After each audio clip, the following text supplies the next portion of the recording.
प्यारे बच्चों, class 11th में केमिस्ट्री का सिलेबस हम लेकर आ रहे हैं। सिलेबस डिस्कस करने का मेरा एक मेन पर्पज़ है। सिलेबस तो कहीं भी मिल जाता है, लेकिन सिलेबस के हिसाब से हम अपनी स्ट्रेटजी बनाते हैं।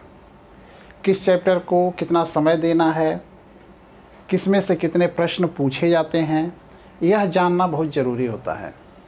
और किस टॉपिक की कितनी भूमिका है हमारे पेपर में, उसके हिसाब से हम उसको समय देते हैं और अपनी रणनीति तय करते हैं।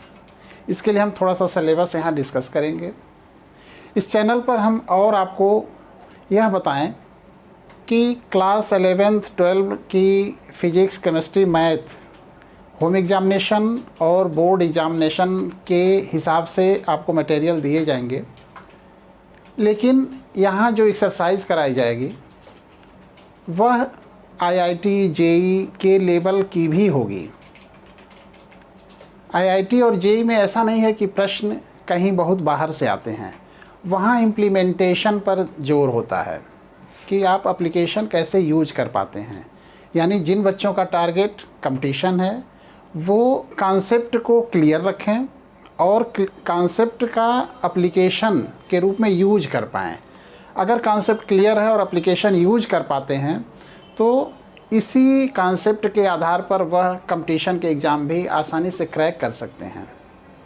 कुछ भी बाहर से नहीं आता है, आपका कॉन्सेप्ट ही आपकी मदद करता है। वहाँ बोर्ड एग्ज़ामिनेशन में सीधे सीधे प्रश्न पूछे जाते हैं, थोड़े आसान होते हैं, लेकिन जब हमको एप्लीकेशन पे जाना होता है वहीं हमारे अपने कॉन्सेप्ट की आवश्यकता पड़ती है।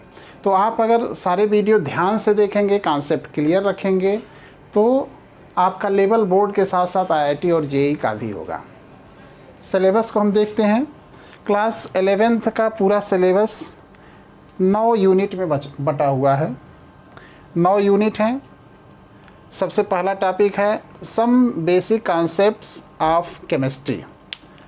Some basic concepts of chemistry, यहाँ से हमारे एग्जामिनेशन में 7 नंबर के प्रश्न पूछे जाते हैं।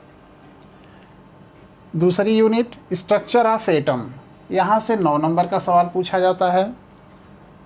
Classification of elements and periodicity in properties, यहाँ से 6 नंबर का सवाल पूछा जाता है। चौथे यूनिट में chemical bonding and molecular structure, यहाँ से 7 नंबर का सवाल पूछा जाता है। 5वां यूनिट है केमिकल थर्मोडायनामिक्स, और यहाँ से आप देख रहे हैं 9 नंबर के सवाल पूछे जाते हैं। छठा टॉपिक है हमारा इक्विलिब्रियम, यहाँ से 7 नंबर का सवाल आता है। 7वां है रिडॉक्स रिएक्शंस, यहाँ से 4 नंबर का सवाल पूछा जाता है। ऑर्गेनिक केमिस्ट्री का पोर्शन है organic chemistry basic principles and techniques, यहाँ से 11 नंबर के सवाल पूछे जाते हैं। और अंतिम यूनिट है हाइड्रोकार्बन्स, यहाँ से 10 नंबर के प्रश्न पूछे जाते हैं। आप देख पा रहे हैं ऑर्गेनिक केमिस्ट्री का मेजर पोर्शन है 11 नंबर का सवाल, हाइड्रोकार्बन से 10 नंबर का सवाल। सबसे कम क्वेश्चन पूछे जा रहे हैं रिडॉक्स रिएक्शंस, 4 नंबर के सवाल। बाकी सबका कंट्रीब्यूशन लगभग सेम है। इसी हिसाब से हम अपनी रणनीति बनाएंगे, अपनी स्ट्रेटजी बनाएंगे और इन टॉपिक्स को उसी के अकॉर्डिंग समय देंगे और वैसी तैयारी रखेंगे। एप्लीकेशन पर हम विशेष ध्यान देंगे। कॉन्सेप्ट को काफ़ी आसान भाषा में हम क्लियर करना चाहेंगे ताकि सभी बच्चे समझ पाएँ। जिनका हाई स्कूल बहुत अच्छा हो उनके लिए भी आसान हो, जो हाई स्कूल में थोड़े कमज़ोर रहे हों वे भी आसानी से समझ पाएँ। यानी यहाँ पढ़ते समय हाई स्कूल आपके लिए बहुत मैटर नहीं करेगा कि वहाँ आप कमज़ोर थे, अच्छे थे।